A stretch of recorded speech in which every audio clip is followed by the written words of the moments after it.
Emperor Akbar had a musician in his court called Tansen. Akbar was the lover of the arts. So he asked Tansen, I want to listen to your guru. Tansen said, forget it, my guru won't come to your court. Akbar said, doesn't matter, we will go to where. So they went to a little village. There was a small temple there. As they approached the temple, Akbar heard exquisite music emerge from that temple. There was only one person there, Tansen's Guru Swami Haridas, singing, no audience. He was singing to the Lord. Akbar stood outside the temple, mesmerized by the music. When he went back to court, he asked Tansen, you are brilliant, but your Guru has a distinct edge over you. What is the difference? Tansen immediately said, very simple, Maharaj, I sing for you, he sings for God. You had experienced it. Whenever you do anything, when you make prasad at home, how does it turn out? Delicious, right? So the children love it, they finish it. After a few days they say, Mommy, please make the same thing again. Now the same mummy, same kitchen, same ingredients, same recipe. This time doesn't come out so well. What's the difference? That time she made it for God. Now, the same thing is not there. So, if every time you do whatever you do for God, how will it come? Perfect. That's it, boys. When you write your next test, do it for God.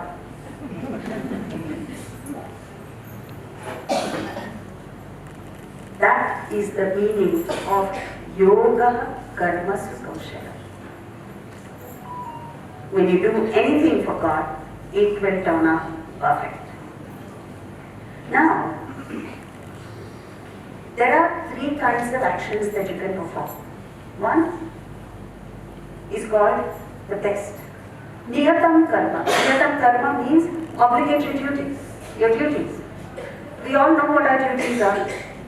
As parents, as children, as employees, as employers, as members of this institution, we all have obligations. Can you say honestly that you perform all your obligations fully? No. What comes in the way? Desire. So next category is Kamya Karma. Actions propelled by desire. And that is the norm today. Even if you don't have a desire to buy a new car, you only want to watch tennis, or cricket. What happens? 100 ads will appear, commercials. So, that little seed you have within you, you see the car being advertised continuously. After that you say, what is the harm in test driving? Just go for a test drive. Your intellect should immediately say, no, why? I just got a car 2 years back, I don't need. But if your intellect is not alert and not available, then you go by. Economies of the world are run on desire, you know that? On your desire. If you stop desiring, the world economies will come to a halt. So they want you to buy. There was a time when President Bush, the American economy was tottering. He told all the Americans, buy more. Then, if you don't have enough money, they'll say, you don't have money, don't worry, buy now, pay later.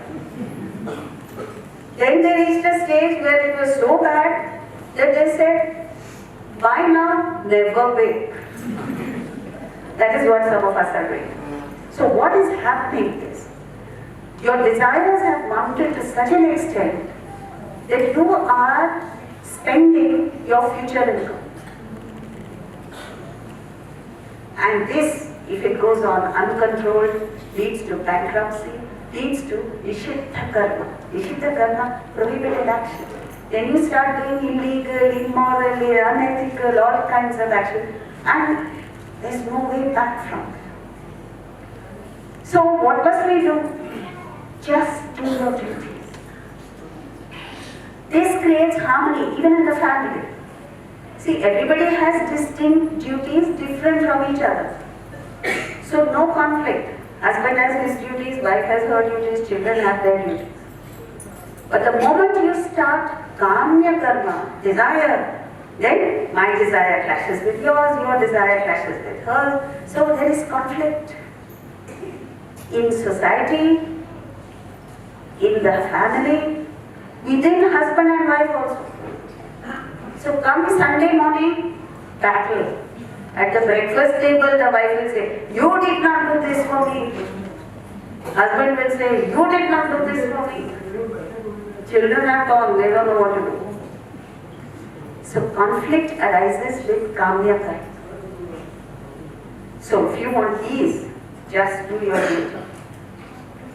To fulfill your duty, you will be so busy doing it that you won't have time to think whether the husband or wife is doing his or her duty or not. And that's not your problem. There is another movie called Peaceful Warrior. That is about an athlete, gymnast from Stanford University. It's based on a true story. And he makes friends with a gas station attendant, man who puts petrol in your car. And that fellow is the guru, so he draws him into a conversation. Every time he goes to put gas in his car, he starts talking to the gas station. And he tells him, the only thing I ever wanted to do in my life was be Lord of the Rings. You know the rings, gymnastics? One day, the gas station attendant asks him, what if you don't take the Olympic gold? That man flies into a rage. He says, who the hell are you? You're just a gas station attendant. Look at me, I'm rich, I'm handsome, I'm young, and I am going to the Olympics and winning the gold. And he drives off in a rage and has a horrible accident. He's lying in the hospital for months. And when he recovers, he goes back to him despondent, depressed. That's when the gas station attendant gives him the philosophy of the GEETA. He says,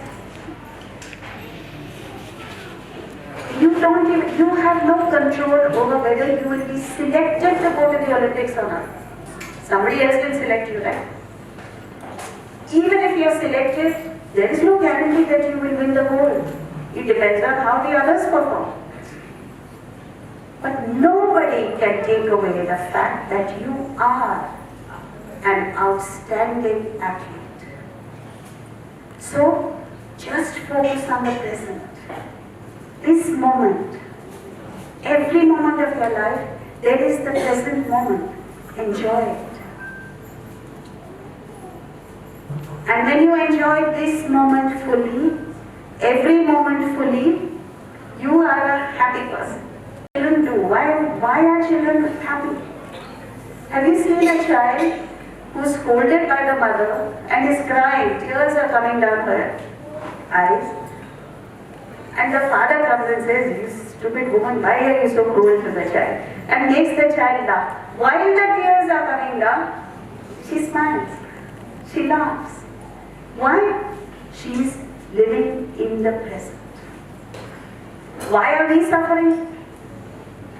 Oh, we have worries of the past, we have anxiety for the future, all put together, burden. Live in the present. You have, past is finished, over and done. You can't change it. Future is unborn. No point thinking about it. It's like a promissory check. May not realize. Present, 100% with you. It's like a blank check available to you every moment. Use it, encash it, be happy. So, like this, there are so many nuggets of truth, of laws of life and living that are enunciated in the Bhagavad Gita in a simple way. It is not a religion, it is a way of life. Any human being, anywhere in the world, at any time in history or in the future can tap into this storehouse of wisdom and transform from an ordinary person into an extraordinary immortal. It is yours. It is our common heritage. And it is the most tragic thing that we don't know it, we don't want to know it, we can't even pronounce it. There are people who can't pronounce Bhagavad Gita. What is so difficult about it? They call it Bhagavad, which is very different from Bhagavad Gita. Americans have figured it out. David Freud, who has an ashram in the United States teaching Vedanta. He says the Indians have disconnected from their culture for 1 millennium, more than 1,000 years. So what must we do? Just wake up. Wake up to your glory. Wake up to the power that we have. Wake up to the happiness that is inherent in each one of us. Just wake up. We are all like, in Gulliver's Travels. Gulliver got washed ashore, he was fast asleep. The Lilliputians came and painstakingly nailed him down. He didn't nail him down. He just happened to be asleep. Next morning he woke up, all those things went pat. Gulliver didn't even know that he was tired. So friends, we are all like Gullivers. And the Lilliputians of the world are holding us to ransom. How can you take it? Therefore, like Kathopanishad says, Uttishta, Jagrata. Get up, wake up.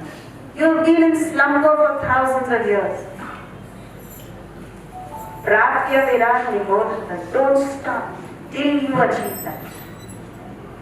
So today, this is the last sentence that I'm going to speak. As you go home, please remind yourself that you have infinite power within you. And don't allow the world to hold you to ransom. This doesn't mean ego, please. It's not about ego. It's just a quiet understanding that you have it. Right? This is the purpose of all worship.